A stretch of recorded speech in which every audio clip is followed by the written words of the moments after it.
게스트가 묻고 진행자가 답하는 역시나 박정호. 오늘도 저 아나운서 오승훈이 질문하고 박정호 교수가 답하겠습니다. 교수님 안녕하세요. 예, 안녕하세요. 예, 오늘은 오랜만에 또 다른 나라로 떠나봅니다. 예.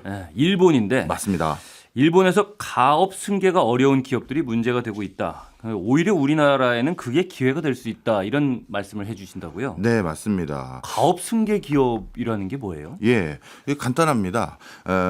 가게에 어떻게 보면 뭐 승계를 하면서 기업 법인격을 그대로 유지하려는 회사 이렇게 보시면 됩니다. 예. 그러니까 할아버지나 아버지가 운영했던 회사가 손자나 뭐 아들이 네. 운영하면서 그 법인격을 그 회사를 망가뜨리지 않으면서 계속 이어갈 수 있게끔 하려는 회사 또는 하고 있는 회사를 말합니다. 일본에는 중소기업 중에 그런 기업들이 되게 많다고 들었는데 장인 정신이 특별하고. 맞습니다. 예, 예.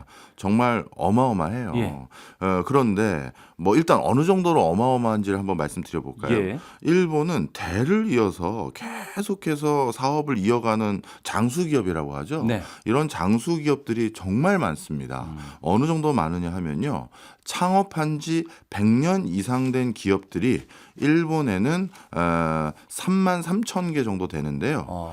이 창업한 지 100년 이상 된 기업이 독일이 그 다음인 독일도 꽤 많은데 4,900개고 그 다음에 미국이 19,000개입니다.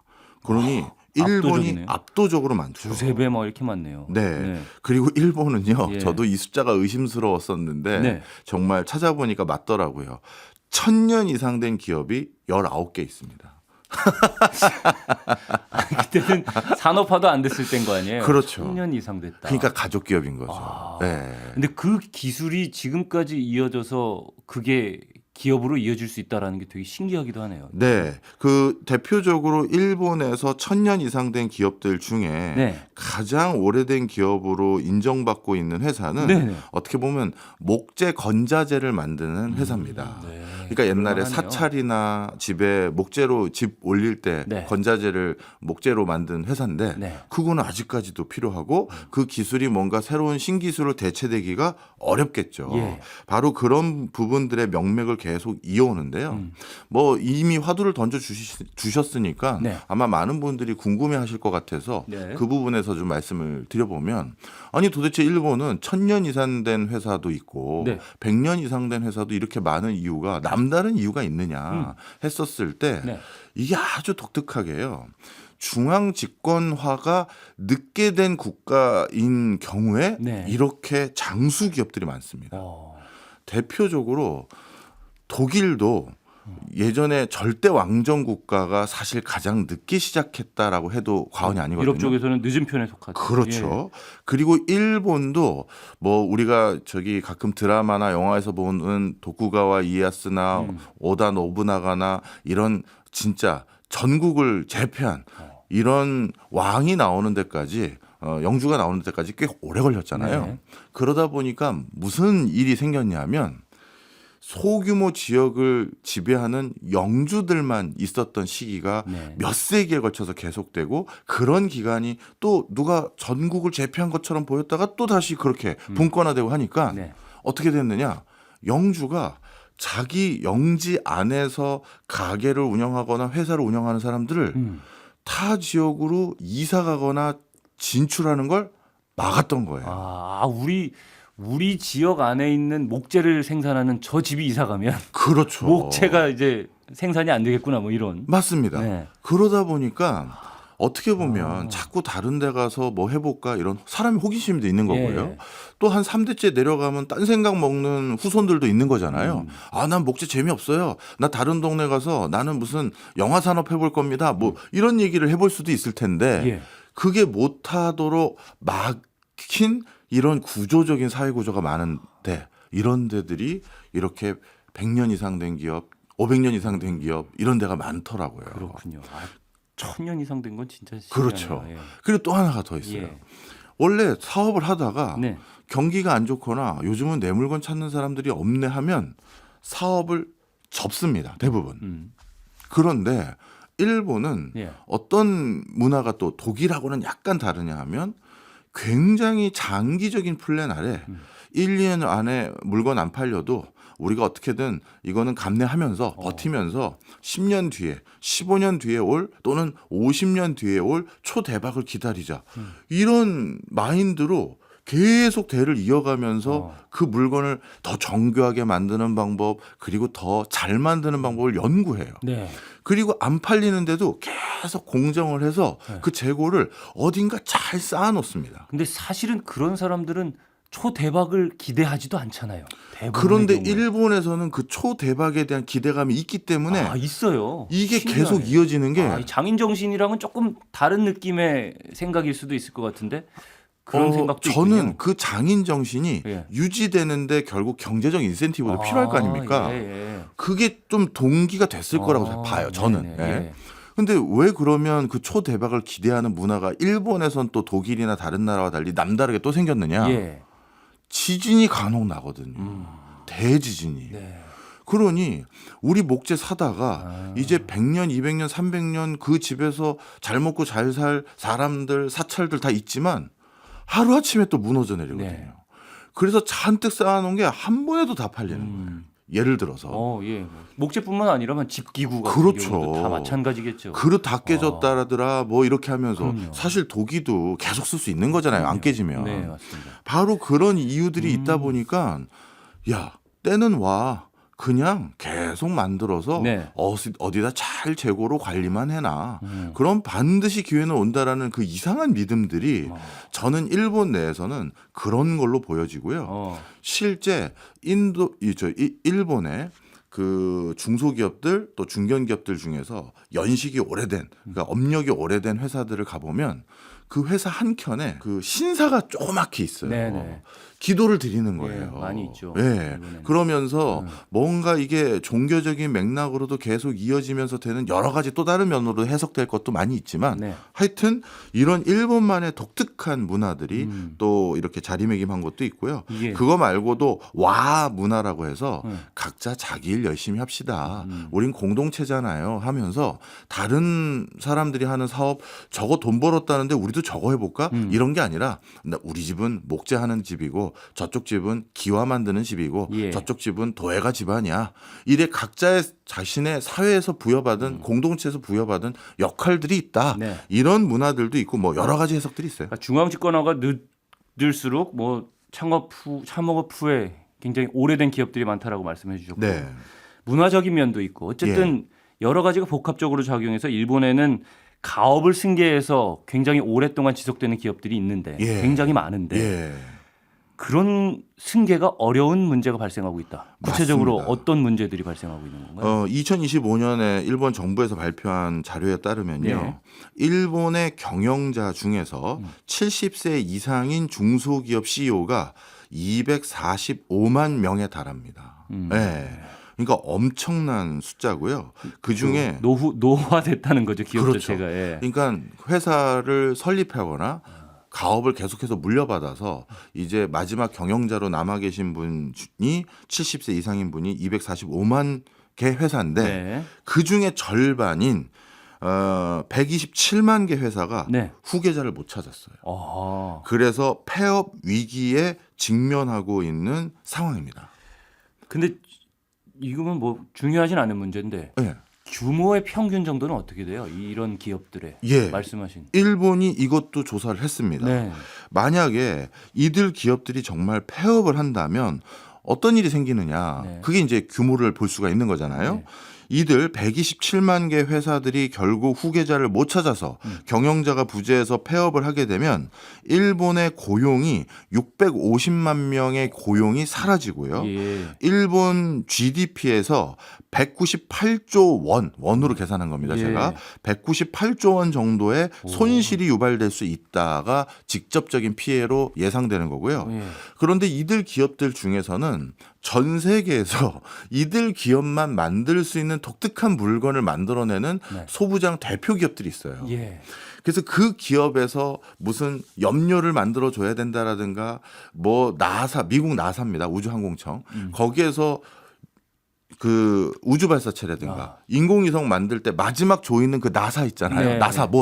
나사못도 일본의 한 회사에서만 갖다가 쓰는 그런 회사들도 있어요. 그러니까 제가 그 공대를 나와서 예전에 들었던 얘기인데 일본의 그 밀링 선반 기술, 산 깎고 막 이런 예. 것들은 우리가 아무리 해도 못 따라간다 뭐 이런 정도의 얘기가 나왔을 정도로 맞습니다. 기술력이 어마어마하다라는 얘기.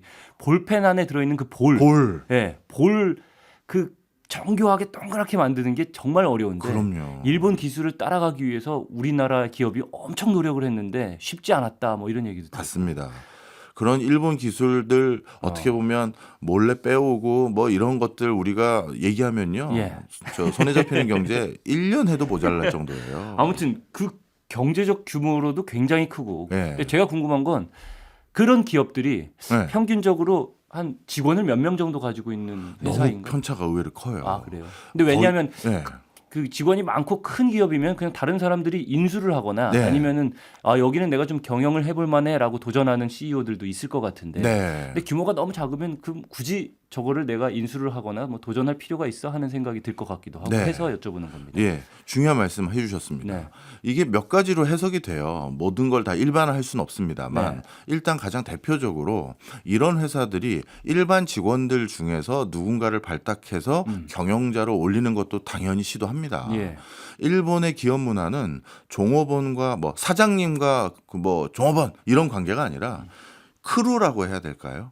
우린 공동체야. 우린 같이 가는 거야라는 평생 직업, 뭐 평생 그 회사 이런 개념이 정말 있거든요. 예. 그러다 보니까 사장이 우리 아들이 그걸 인수 안 한다고 했었을 때 공장장 자네가 나랑 평생 이걸 했는데 자네가 맡아서 해보겠나? 네. 이럴 때도 있는데 대부분 공장장도 사장하고 나이가 비슷하죠. 그렇죠. 이제 저도 이거 한다고 해봤자 몇 년이나 하겠습니까? 그럼 누가 우리 후계자로 적합하겠나 했는데 그 사이에 공장장도 후계자를 못 키운 거예요. 이제 그 밑에 있는 친구들은 뭐 8년 차, 5년 차 이런 친구들이 대부분인데 네. 이 친구들에게 물려주기에는 이 두 사람도 약간 걱정이 되는 게 이 중소기업의 소재나 부품이나 기계장치 분야의 어떤 업종들 중에는요. 예. 자신들의 그 엄청난 기술 노하우가 특허로 보호받지 못하는 영역에 해당되는 것들이 꽤 있어요. 네. 그러다 보니까 우리 중소기업 가끔 가보면 여기서부터는 관계자 외 출입 금지 네. 해서 사장님과 우리 공장장과 뭐 누구만 들어간다 뭐 이런 데 있잖아요. 옛날에 뭐 코카콜라가 그랬다면서요. 진짜로요. 네. 그거는 말 그대로 과학의 원리를 활용해서 만드는 영역들이 그 안에 숨겨져 있는 거예요. 네. 같은 온도에, 같은 압력에, 같은 화학 염료를 어떻게 쓰면 딱 그렇게 나와. 네. 이거는 물 100도씨까지 끓이면 뭐 끓어지는 거랑 똑같은 거잖아요. 어떤 부분에서는 특허로 보호를 해줄 수가 없어요. 네. 그런데 이거를 일선에 그냥 우리 직원 중에 한 명에게 자, 이제 네가 우리 후계자니 이걸 경영해 보게 해서 그걸 오픈해 줬습니다. 근데 그 친구는 이 경영에 마음이 없고 이 기술을 탐내는 한국 회사, 중국 회사, 독일 회사 알거든요. 예. 턱 가서 내가 우리 회사 비법 알아냈어요. 얼마 줄 건데? 50억 드릴게요. 콜 하고 싹 넘기는 경우가 일본에도 많았어요. 네. 그러니까 그렇게 정말 평생을 우리랑 같이 한 우리 식구다라는 인증을 못 받은 사람에게 넘기기도 불안불안한 거죠. 아, 주로 좀 가족 같은 단위의 그런 종류의 회사들이 많을 텐데 네. 그냥 이렇게 넘기기에는 쉽지 않은 그런 그래서 상황. 일본의 CEO들 알겠습니다. 중에서는 예. 어떻게 하기도 했냐면요. 이 자기가 만든 기술이라는 건요. 네. 내 자식 같은 거예요. 진짜로요. 그럼요. 그런데 이거를 전 세계에서 이제 없는 기술이 돼버린다. 우리가 폐업을 해서 그게 너무 눈물을 머금을 일이거든요. 그래서 믿을 수 있는 직원 하나를 사위를 삼아요. 네. 우리 딸과 결혼을 해라. 네. 그럼 내가 그때 이 기술을 알려줄게. 이런 정도까지 개런티가 돼야 알려주는 데도 있어요. 그런 방식도 한 1000년을 내려올 수 있을 것 같습니다. 아무튼 예. 일본 내부에서도 그러면 이 가업 승계 기업이 줄어들고 그러니까 승계가 어렵다라는 상황을 예. 인식을 하고 있을 것 같은데 예. 어떤 뭐 대책들을 마련하거나 노력을 한 게 있을까요? 일본도 그래서 이것 때문에 골머리를 썩고 있습니다. 예.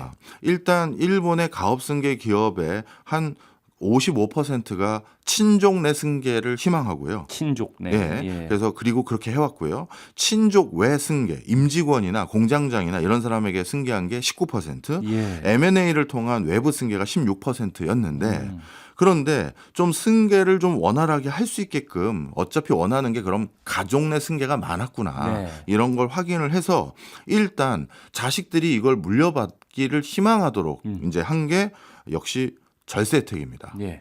어떻게 했냐면 승계자가 5년간 대표이사로 재직해서 고용을 80%간 계속 유지를 하면 예. 그러면 증여세를 상속 시점까지 유예를 해줍니다. 그러니까 이거는 회사를 계속 경영할 목적인 거지. 이 회사를 뭐 팔아가지고 없애거나 나 현찰화해서 해외로 뜨려고요 이런 목적이 아니니 예. 그냥 5년간 계속 대표이사를 유지하고 있고 고용도 80%까지 승계를 했다면 이건 계속 하겠다는 거니 세금 왕창 내게 해서 회사를 뭐 좀 불안불안하게 만들지 말자가 있고요. 세제 지원. 네. 그리고 만약에 선대 경영자가 사망을 했어요. 네. 그럼 이제 상속으로 바뀌는 거잖아요. 증여가 아니라. 그럼 상속세로 바뀌어가는 상황에 어떻게 되느냐. 일단 증여세는 완전히 면제를 해주고요. 예. 그리고 상속세에 대해서는 진짜 승계를 계속해서 할 거면 80%의 상속세를 공제해 줍니다. 그러니까 이건 대부분의 상속세를 면해주게 해주는 거죠. 예. 그렇게 해서 계속 경영만 해주십시오. 이거를 해주겠다는 거예요. 이렇게 했더니만 이 제도 도입 2년 만에 신청 건수가 그 이전에 비해서 10배가 는 거예요. 네. 나름대로 세제 지원을 해준다니까 이건 하겠다는 거죠. 그럼에도 불구하고 네. 앞서 처음 말씀드린 것처럼 고령자 CEO의 회사들 중에 절반이 아직도 후계자를 못 찾은 건 일본도 문화가 바뀐 거예요. 아버지 회사 그 조그만 현으로 가서 대대손손 이어가서 하는 거 전 이제 하기 싫고요. 저는 도쿄 시내에서 오사카 시내에서 저는 미국계 기업인 구글에 취업해 있는데 제가 이걸 그만두고 왜 거기 가서 그걸 합니까? 아니면 여기서 저만의 새로운 뭘 해볼게요. 이런 청년들이 일본도 많아진 거예요. 아, 그러면 제가 그 질문을 안 드렸네요. 이런 가업 승계가 어려운 상황의 이유는 현대화되고 도시화되면서 젊은 친구들이 다 가업 승계 대신에 도시로 떠나고 싶어하는 마음들이 그런 문화들이 생겨나고 그것도 있고. 있죠. 네, 또 다른 점은 어떤 게 있을까요? 방금 정리를 좀 말씀드렸던 해주세요. 세제 지원에 대한 부분도 이걸 어차피 내가 물려받아봤자 네. 물려받는 게 아닌 게 상속세나 증여세 내고 나면 이 회사가 더 이상 내 회사가 아니다. 그런데 뭐하러 내가 이걸 물려받냐 이런 소리도 있었던 네. 거고 또 그다음에 또 하나는 예. 말 그대로 그걸 계속 유지하려니까 나는 경영자로 유지가 되는데 그 밑에 있는 직원들이 이제 하나둘 고령화가 돼서 내가 회사를 더 이상 유지할 수도 없어요. 예. 이런 상황까지 이어지는 거죠. 새로 뽑는 직원들도 없고, 맞아요. 예, 오려는 직원도 없고. 자, 바로 이런 여러 가지 맥락들이 네. 다 맞물려 있는데 실제 그 과정에서 또 다른 일본의 대안은 아들, 딸들도 네. 또는 사촌도 네. 또는 사위도 네. 물려받지 않겠다라고 하니 네. 그러면 다른 방법을 도모해보자라고 해서 예. 아토츠키라고 부르는 건데요. 네. 새로운 사업 승계 트렌드가 이 아토츠키인데요. 이건 뭐냐 하면 젊은 후계자가 단순히 선대 가업을 잇는 것이 아니라 자신의 신규 사업이나 업태 전환까지 하면서 사업을 승계하는 건데 여기서 말하는 젊은 후계자라는 게 일면식도 없는 새로운 전문 경영자인 경우도 있습니다. 예. 설명을 좀 드릴게요. 이거는 하버드 대학교에서 처음 이 모델을 제시한 건데 서치 펀드라고 있습니다. 예. 뭐 하버드 MBA 스쿨이라든가 뭐 좋은 명망 있는 어떤 교육을 받은 전문화된 경영자가 있어요. 네. 근데 나는 전문성은 이제 배양이 됐고 나도 이제 경영 역량도 키웠다. 스스로 자평하는 사람도 있을 거 아니겠습니까? 근데 이 사람들이 나는 한 땀 한 땀 스타트업 키워가지고 언제 내가 제대로 된 경영 해보겠느냐. 그래서 어떻게 하느냐? 바로 이렇게 후계자를 찾지 못한 회사. 네. 그런데 내가 이 회사는 내가 경영할 수 있는 자신이 있다. 내 이 분야의 전문성도 있었다라는 사람들이 다국적 여러 어떤 금융사들이나 투자 회사들을 통해서 본인이 펀드를 조성합니다. 그리고 제가 경영자가 할 건데요. 제가 인수할 회사는 일본의 후계자 없는 저 회사입니다. 제가 저 회사 경영 잘할 수 있는 백그라운드 이런 거 있고요. 제가 MBA 스쿨 들어가기 전에 사실 석유화학 회사에서 제가 10년간 재직했습니다. 이런 걸로 그 투자사들을 설득하는 거예요. 예, 예. 그리고 그 돈과 전문성을 가지고 그 이제 사장될 것 같은 회사의 CEO를 찾아가는 거죠. 예. 후계자도 못 찾으셨다면서요. 이 기술이 어떤 기술입니까? 네, 이해됐어요. 제가 그래서 설득해서 자기가 그 후계자가 되는 거예요. 네. 이런 것들을 희망하는 모습들이 일본 내에서도 많이 목격이 됐고 네. 또 외국인들이 와서도 하겠다고 하는 것도 있고 예. 그러면 일본에서 그런 회사가 어느 산업 생태계의 한 축을 하고 있으니 야 이렇게 해서라도 이 생태계를 유지해야 산업 전방위적인 생태계가 유지되는 거니 이거 지원해 주자. 아, 서치 펀드를 지원하자. 그렇죠. 아. 이런 어떤 그 지원책도 일본도 지금 적극 지원하고 육성하고 성공 모델을 많이 알리는데 일조하고 있어요. 알리는데 일조하고는 있지만 말씀하신 대로 245만 개 중에 절반이 후계자, 이 127만 개가 아직도 못 찾고 후계자를 아직 못 찾고 있다. 있다. 예. 그러니까 큰 효과가 보고 있지는 못하다. 이렇게 맞습니다. 볼 수가 있는 거군요. 일본의 알겠습니다. 유력 뭐 은행들 뭐 다 이런 데 하고 있는데 네. 아직 대표적인 대안들을 찾지 못했다. 예, 나머지 우리나라에게 기회가 될 수 있다라고 말씀을 해주셨어요.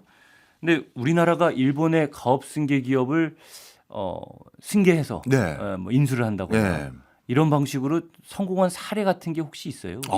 생각보다 많이 있습니다. 오, 예. 제가 개인적으로 우연히 알게 된 사례가 분필 사례입니다. 네. 이 일본에 명품 분필이 하나 있어요. 네. 이름이 하고로모라는 분필인데 강의 좀 해본 사람들은 이 분필 한번 쓰면 다른 걸 못 씁니다. 아 진짜로요. 예. 저희한테는 어떻게 보면 그게 망치자 뭐 정이고 뭐 그런 어떻게 보면 굉장히 필수품이잖아요. 그렇죠. 교수 뭐 선생님들에게는. 네, 학교 선생님도 당연히. 학원 선생님도 다 마찬가지죠. 저도 소시적에 그 아파트 중도금 이자 낸다고 그 뭐죠 수험 그 강의 많이 해봤었거든요. 네. 그런데 분필 이렇게 던지고 막 그런 거 뭐 하기도 이런 거 하고요. 예. 제가 그렇게까지는 안 했지만 그런데 이 하고로모라는 분필은 분진가루가 일단 안 나고요. 일본이 가루 내는 거를 워낙 잘한다고 그렇다고 알려져 있어요. 하더라고요. 전 세계적으로 네. 일본의 그 가루 만드는 기술은 예. 전혀 못 따라간다고 하더라고요. 그렇더라고요. 네. 그리고 우리가 분필을 많이 쓰는 사람들은 나중에 이 피부가 갈라집니다. 손가락에. 그렇죠. 그런데 그 분필은 그런 문제가 안 생겨요. 그래요. 그리고 하고로모는 형광색 분필도 만들어서 네. 흰색으로 판소한 다음에 형광색으로 다시 쫙 칠해주면 하이라이트를 칠판에 해줄 수가 있어요. 네. 그래서 그거를 우리나라의 한 수학 강사가 네. 스타 강사가 우연히 일본 가서 써보고 깜짝 놀라서 네. 야 이거 대박이다 해서 처음엔 자기만 쓰려고 진짜 박스채로 주문해서 쓰다가 이거 동료 교사들이 야 너 분필 그거 네가 버리고 간 분필 써봤는데 끝내주더라. 예. 야 그거 나도 좀 쓰자. 이렇게 해서 본인이 한국 총판을 가져오신 거예요. 예. 그래서 한국에서 총판으로 그 분필을 떼다가 네. 갖다 파는 일을 하다가 아, 재밌네. 어느 날 예. 분필 좀 또 보내주세요. 재고 다 떨어졌어요. 했더니 그 하고로모 선대 회장이 예.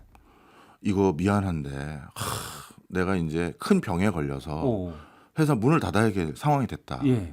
그 얘기는 가업 승계 실패하게 됐다는 거죠. 네. 그런데 이제 한국 총판은 오랫동안 거래를 해왔고 내 분필을 누구보다 사랑했던 사람인지를 내가 알기 때문에 직접 이렇게 친히 전화를 한다. 미안하다. 이게 마지막 물량이다. 네. 한 거예요. 그랬더니 이 한국의 수학 강사였던 그분이 그 분필이 세상에서 없어진다는 게 너무 안타깝다는 거예요. 그럴 마음이 들 수 있죠. 왜냐하면 그 그렇죠. 분필을 만들 수 있는 회사는 없거든요. 네네. 그래서 그 하고로모 회장에게 전화해서 미안한데 네. 그 회사를 통으로 나한테 팔아라. 내가 너무 그 분필이 세상에 없어진다는 게 안타까워서 가져갔다. 내가 만들어 팔겠다. 학원 강사로 돈을 얼마나 버셨길래 회사를 인수하십니까? 갑자기 저도 그게 궁금하네요. 근데 그 회사가 그렇게 규모가 큰 회사는 아니었나 봐요. 그렇기도 하지만 네. 그래도 그 한두 푼은 아니죠. 회사를 인수한다는 건 결국 그러니까요. 그 설비 투자를 다 인수하겠다는 건데 네. 일본에 있는 기계 장치 다 들어와야 되는 거고 직원도 일본에 채용해야 될 거고 예. 이런 것도 있을 거잖아요. 그랬는데 처음에 하고로모 회장이 말은 고마운데 됐다 했대요. 네. 그런데 어느 순간 그 사이에 뭐 하고로모 회장이 다른 일본 내 다른 분필 회사들하고 딜을 보고 있었는지 모르겠습니다만 다시 전화가 왔다는 거예요. 일본 내 다른 분필 회사는 내 기술만 빼가려고 했다. 네 기술만 전수해 했는데 너는 이 하고로모라는 회사 로고도 그대로 살려준다고 했고 그리고 고용도 승계한다고 일부 하고 뭐 이런 여러 가지 내 회사가 이어질 수 있는 환경을 그대로 해준다고 했으니 너한테 팔게. 다시 연락이 온 거예요. 네. 그리고 그 회장님이 그 암에 걸리셨다고 제가 들었었는데 돌아가시기 전에 그 기계 장치가 한국에 와서 그대로 세팅되는 것도 예. 직접 와서 도와주셨다고 하더라고요. 왜냐하면 기계를 띄어다가 다시 조립해서 설치한다고 그게 가동되는 게 아니에요. 이게 아주 미묘한 거라서 기계라는 게 네. 그걸 정확히 세팅해서 가동될 수 있게끔 직접 도와주셨다는 거죠. 그래서 하고로모는 이제 한국 분필이 된 거예요. 그렇습니까? 네. 한국에서 생산하는 거예요. 그렇죠. 기계 가져왔으니까. 그럼요. 이 분필은 워낙 유명해서 미국의 아이비리그 대학에서도 많이 쓰거든요. 네. 그만큼 이제 저는 이런 사례를 너무 많이 본 거예요. 우리 소부장뿐만 아니라 이런 분야에서. 예. 이거 우리가 또 할 수 있는 영역이 많다. 그건 비단 한국이 일본의 알토란 같은 기업들을 떼어온다 이렇게만 보실 게 아니라요. 만약에 그 기업이 없어지면 일본 내에서도 어떤 파트는 이 분필은 아닐 수 있습니다만 어떤 파트는 산업 생태계가 흔들리는 거예요. 그런데 일본 내에서도 어차피 후계자를 이렇게 못 찾고 있는 기업들이라고 한다면 한국에서 그 기업을 인수해서 계속 명맥을 잇게 해주면 전후방 산업들이 같이 유지될 수 있는 여지도 있는 거거든요. 예. 그래서 이게 뭐 남의 부가가치 뺏어오는 것만이라고만 생각 안 했으면 좋겠다. 이렇게 봅니다. 알겠습니다. 근데 한국 기업들이나 기업가들이 이런 사례들을 좀 듣고 네. 예. 일본 그 가계 승계 기업의 좀 인수라든지 뭐 이런 것들에 관심이 있는지 궁금합니다. 요즘 관심이 엄청납니다. 그 그룹 총수분도 요즘 일본과의 경제 협력이나 이런 우호적인 관계를 더 돈독해야 된다라고 여러 차례 여러 방송에서 말씀하시고 다니던데 네. 그런 것들은 어떻게 보면 상공회의소에 소속되어 있는 많은 기업들의 니즈들도 반영된 목소리라고 보시는 게 좋아요. 네. 왜냐하면 우리는 산업 구조가 분명합니다. 일본에서 필요한 기계나 필요한 소재나 필요한 무언가를 띄웁니다. 그걸 바탕으로 우리가 뭘 만들어서요. 잘 만들어서 중국이나 미국이나 판매하는 구조예요. 우리는 만성적인 대일 무역수지 적자 국가고요. 만성적인 대미 무역수지 흑자 국가고 예. 대중 무역수지도 지속적인 흑자를 유지해 왔었습니다. 네. 그죠? 그러니 그동안 결국 우리는 아는 거예요. 우리가 물건 만들 때 꼭 필요한 거를 일본 기업들이 누가 가지고 있는지를 알거든요. 근데 그 기업들의 CEO들이 가끔 얘기하는 게 그 기업 관계자나 영업직이 얘기하는 게 우리 회장님이요. 사실 이제 오늘 내일 하세요. 그래서 저도 이거 내년에도 이거 계속 납품해 드릴 수 있을지 잘 모르겠네요 하는 것들이 뻔히 보이잖아요. 예. 그럼 우리 기업들 입장에서 이게 불안불안한 거예요. 오랫동안 협력 관계를 유지해왔는데 그런 불안한 소리 하면 야 그럼 너희는 뭐 공장장님이라도 인수해야 될 거 아니야. 근데 공장장님도 나이가 이제 80인데 뭐 이런 소리가 나오는 거죠. 그래서 우리 기업도 그럴 거면 우리가 그냥 인수할까 하는 회사들도 꽤 있어요. 네. 근데 이게 좀 경제적으로 봤을 때 필요성도 분명히 있겠다 싶은 부분이 있어요. 왜냐하면 이것부터 전제를 여쭤보면 우리가 소부장이라고 하는 네. 우리 기업들이 제품을 생산할 때 꼭 필요한 것들을 수입하는 일본 기업들이 있잖아요. 네. 핵심 소재, 뭐 부품, 장비라고 네. 불리는 이 소부장이라고 하는 기업들 중에도 가계승계 기업들이 있고 거기서도 없어질 수 있는 가능성이 있는 기업들이 많이 있을 거 아니에요. 예. 이런 기업들이 없어지면 우리 경제에도 당연히 장기적으로 봤을 때는 안 좋은 영향을 미칠 수 있을 것 같고 예. 뭐 부품이나 장비 이런 것들을 확보처는 분명히 존재해야 될 것 같은데 예. 그럼 이런 기업들을 인수를 하거나 예. 해야 될 거 아니에요. 인수가 가장 대표적인 방법이겠죠. 근데 그렇게 했을 때 장점은 필수적인 것들을 확보할 수 있다. 왜? 또 다른 부분도 있을까요? 몇 가지가 더 있습니다. 네. 사실 우리나라가 잘하는 건 뭘 판매하는 거다. 그리고 일본이 잘하는 건 뭘 만드는 데 필요한 소부장이라고 하는 도구들, 여러 제반 기술들을 가지고 있다. 네. 이렇게들 뭐 학계뿐만 아니라 산업계에서는 다 이렇게 분류를 해요. 이상하게 그 소부장 그렇게 잘 나가는 일본 회사들은 그거 가지고 물건은 못 만들고 팔 줄도 모르는데 우린 그런 걸 진짜 잘하거든요. 그래서 결국 어떤 장점이 있냐 하면 네. 우리는 그 일본 기업들이 가지고 있는 1000년 된 브랜드, 500년 된 브랜드, 100년 된 브랜드가 우리 걸로 기업을 인수했으니까 그 브랜드도 우리 거잖아요. 네. 그 브랜드로 새로운 걸 할 수 있는 거는 우리 경영자들이 너무나도 잘 알아요. 예를 들어서 하고로모로 분필만 만드는 게 아니라 야 이제는 뭐 화이트보드에 매직펜이라든가 아니면 또 다른 어떤 뭐 판서의 도구를 하고로모를 이어서 또 해보자. 이런 건 우리만 생각할 수 있는 거지. 예, 예. 그 분필만 장인 정신, 모노주꾸리 정신으로 그것만 더 정교히 하는 걸로 특화된 일본에선 네. 그 생각은 잘 못하는 거예요. 기술을 이전받아 가지고 그 기술로부터 창출되는 새로운 기술을 그렇죠. 만들어내갈 수 있다. 이건 진짜 한국이 잘하는 거예요. 그러다 보니까 우리는 브랜드가 그렇게 100년 된 브랜드 이건 사실 많지 않잖아요. 우린 현대화되고 근대화된 게 얼마 안 되니까 브랜드를 가져올 수 있다. 브랜드를 가져왔다는 거. 네. 그리고 안정적인 밸류 체인은 우리보다 일본이 많아요. 네. 그래서 우리보다 일본이 많은 그 밸류 체인들을 또 우리가 확보해서 그 일본의 소부장 기업들이 가지고 있는 거 말고 우리 것도 갖다가 같이 납품할 수 있는 여지들이 꽤 있다라는 거. 안정적인 밸류 체인. 네. 그리고 좀 죄송합니다만 조금 공격적인 의사결정을 하는 국가들이 있어요. 예. 이런 국가들은 이게 참 비즈니스는 비정한 겁니다. 어떻게 해버리느냐. 예를 들어서 예를 든 겁니다. 실제 뭐 그렇게 하자는 게 아니라요. 네. 이제 전 세계에서 배 만드는 회사는 딱 3개 남았습니다. 의미 있게 배 만드는 큰 배 만드는 네. 중국, 한국, 일본이에요. 예. 근데 일본은 지금 점점 배를 만드는 종합 조선업 하는 회사들이 문을 닫기 시작했어요. 네, 경쟁력이 떨어지니까 그렇죠. 어렵겠죠. 작년인가 재작년에 상선 만드는 회사 하나도 또 문 닫았던 걸로 제가 기억을 하는데 예. 그럼 이제 진짜 명맥 유지하는 게 한 2개 정도밖에 안 남았어요. 중국이 워낙 싸게 만들어가지고, 맞아요. 예. 근데 그 기술력이 떨어지진 않으니까. 그렇죠. 참 어떻게 어려울 보면 수밖에 없는 것 같아요. 비용 우위가 없어서 네, 문을 네. 닫는 거지 일본이 배 만드는 기술이 전혀 없다 이렇게 볼 수는 없어요. 예전에 뭐 그 대항해 시대 이후에 뭐 그렇죠. 예, 세계 대전 있을 때는 세계에서 가장 큰 배도 만들고 뭐 그랬잖아요. 맞습니다. 예. 그런데 이제 영미권 국가들이 중국에다가 배 만드는 걸 발주하기가 점점 어려워집니다. 네. 그 미중 패권 전쟁 속에서 특히 미국은 배 만드는 걸 중국에다 부탁하겠어요. 우리 군함이고 뭐고 이게 다 얼마나 중요한 그 국가 기밀에 해당되는 건데. 예. 그러면 조금 공격적으로 얘기하면 중국이 지금 하는 것 같은 걸 우리도 꿈꿀 수도 있는 거예요. 중국이 지난번에 우리 역시나 박정호에서도 말씀드린 것처럼 영국의 철강 회사 브리티시 스틸 인수해서 몇 년 지난 뒤에 아유 이거 못하겠어 해서 그냥 파산시켜 버린다든가 또 저기 룩셈부르크 쪽에 있는 또 철강 관련한 중요한 소재 회사 또 인수했다가 네. 또 아유 이거 못하겠어 해서 파산시켜 버리고 그럼 산업 생태계가 점점 중국의 철강 회사 위주의 비중이 커질 수밖에 없는 네. 거거든요. 자 그러면 일본과 우리는 경쟁 관계에 있는 품목들도 많아요. 그럼 그 품목들 중에 일부를 우리가 인수를 해서 아니 제가 무조건 파산시키자는 거 아니고요. 오해하지 마십시오. 예. 인수를 해보려고 하다가 네.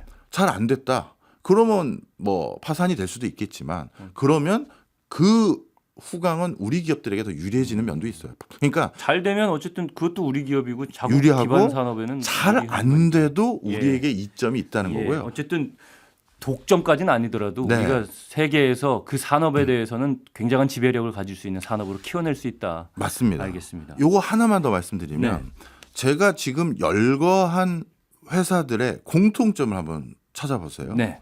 샤프, 도시바, 모토로라, 윌슨, 테니스 라켓하고 의류 만드는 회사고요. 그다음에 GE 어플리케이션. GE 어플리케이션은 어떤 회사인지 모르겠어요. 예. 뭐 모르는 회사는 빼더라고요. 네, 빼고 네 개. 그 모토로라, 윌슨, 네. 도시바, 샤프 그거 말고도 많은데 네. 이런 회사들의 공통점 뭘까요? 한때 세계를 호령했습니다. 아, 그것도 정답이겠네요. 예.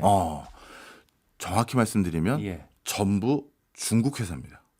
오, 그래요? 도시바의 백색 가전 그 쪽을 중국이 인수했고요. 샤프도 마찬가지고요. 예. 모토로라도 마찬가지고요. 예. 전부 중국이 인수한 거예요. 자, 중국이 왜 그렇게 했을까요? 중국이 요즘에 자동차 회사들도 그렇게 인수한다고 들었는데. 아무튼, 맞습니다. 네. 제가 아까 말씀드린 거랑 네. 똑같은 거예요. 아. 야, 그들 브랜드와 그들의 총판, 그들의 판매망을 그대로 가져와서 아. 팔자. 그리고 아직까지 우리 중국의 뭐 예를 들어서 하이얼이라든가 이런 제품들에 대해서는 아직 신뢰도가 덜 구축된 국가들도 있을 테니 그런 국가들 나갈 때는 야, 뭐 도시바 브랜드 일부 이용해 볼까? 뭐 샤프 브랜드 일부 이용해 볼까? 동남아에선 일본산 브랜드들의 신뢰도가 너무 좋잖아. 그래서 그 밸류체인망 우리 것도 들고 가서 갖다 팔아보자. 그게 그 얘기인 거고요. 네. 브랜드 가져온 것도 마찬가지고.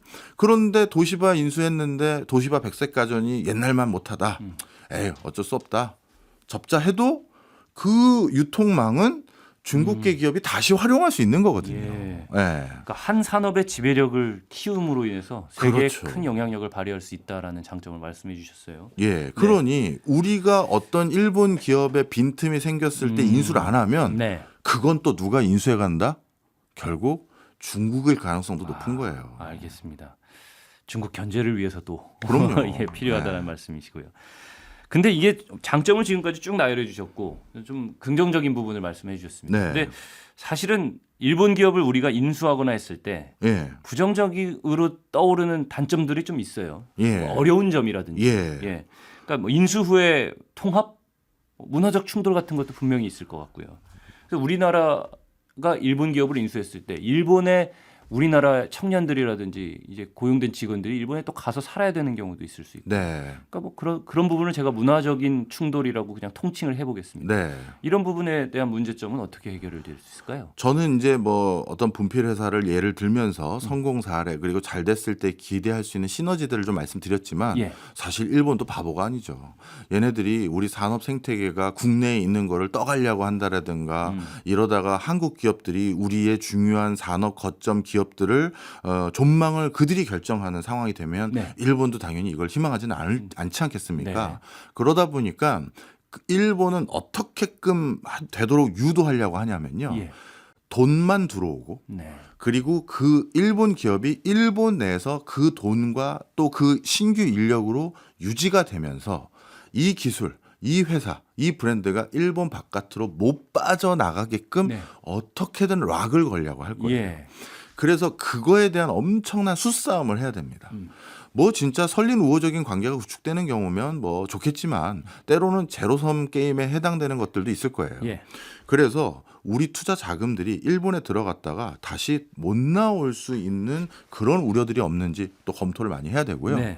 그리고 어떤 기업이 일본에서 기술이나 브랜드가 외국으로 빠져나갈 것 같은 상황이 생겨버리면 예. 조직적으로 텃세를 부릴 수 있어요. 일본의 산업계에서, 일본의 지자체에서 또는 정부에서. 네. 그래서 그런 텃세들을 또 극복하려면 우리 기업뿐만 아니라 우리 정부에서도 또 대응을 같이 해줘야 됩니다. 예. 이런 것들이 또 필요하고요. 네. 근데 아까 말씀 주셨던 그 부분 되게 중요한데요. 교수님, 저한테도 아마 애청자분들 중에서도 이렇게 얘기하시는 분들 계실 겁니다. 아유, 교수님, 뭐 현실 모르는 소리 하지 마세요. 일본의 청년들도 대도시에 살고 싶어서 아버지 회사 등지고 도쿄에서 오사카에서 나고야에서 살고 싶어서 그 가업 승계 안 하고 있는 판국에 예. 우리 청년들이 우리나라의 지방에 있는 중소기업도 나 지방 가서 일하기 싫다라고 하면서 취업 안 하는데 네. 일본의 그 조그마한 현의 아주 조그마한 지역에 있는 그 학고방보다 조금 더 큰 그 공방 같은 곳에서 예. 그거 일하러 간다고 하면 그걸 누가 간다고요? 아이고 현실 모르는 소리 하지 마십시오. 게다가 생활권도 바뀌고 언어도 잘 소통도 잘 안 되고. 그렇죠. 그런데 제가 현장에서 본 모습은 되게 특이했어요. 네. 우리나라 기업들 중에서 중견기업하고 중소기업 관계자들을 만나보면요. 뭐라고 하냐면 그 중소기업과 중견기업이 한국에서 일할 직원을 뽑을 때는 네. 채용 공고를 냈을 때 좋은 사람들이 지원을 안 하거나 제가 거기에 구직을 희망합니다라고 신청서, 지원서를 안 내는 경우가 너무 많다는 예. 거예요. 네. 왜냐하면 내가 무슨 어느 군 거기에 그 회사는 공장인데 내가 거기서 어떻게 일해 이 생각을 한다는 거죠. 예. 그런데 특이하게 그 청년들이 네.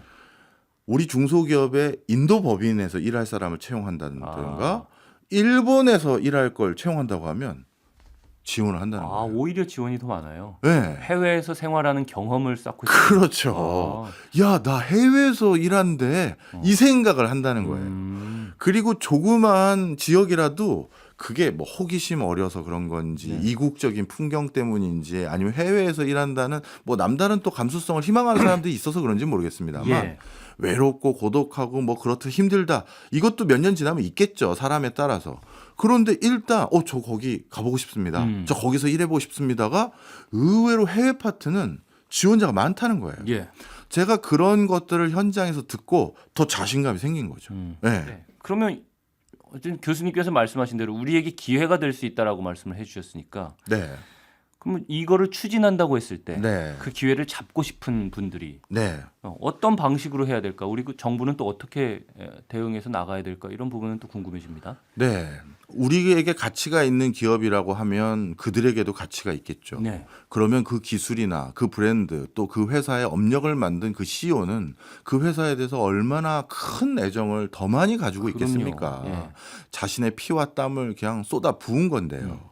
그런 사람에게 회사를 인수하고 싶습니다. 회사의 경영권을 제가 승계받아서 계속 경영을 해보고 싶습니다를 하려면 이 키워드를 절대 잊으시면 안 돼요. 예. 진정성입니다. 아, 내가 이 좋은 회사 다시 되팔아서 큰 돈 벌어야지.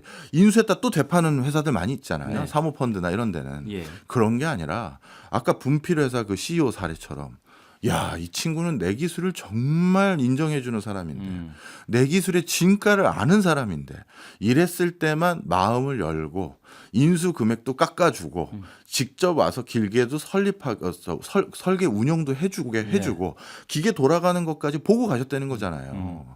그래서 일본을 그 모노주쿠리 그 장인들을 설득할 때는 그 기술에 대한 그 고귀함을 일단 100% 이해해 주셔야 돼요. 장인을 대할 때는 장인의 마음으로 다가가야 그럼요. 되겠죠. 예. 그게 순서고요. 네. 그럼 그걸 하려면 립 서비스로 절대 안 통합니다.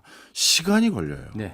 이게 우리나라에서 바라보는 또 영미권 M&A와 다른 점인데, 재무적으로 말 되는데, 야, 그쪽에다가 얘기해봐. 그걸로 안 한대? 그럼 금액 좀 올려봐. 이게 영미권의 M&A의 전형적인 특성인데, 네. 일본은 이런 식으로 안 하는 거예요.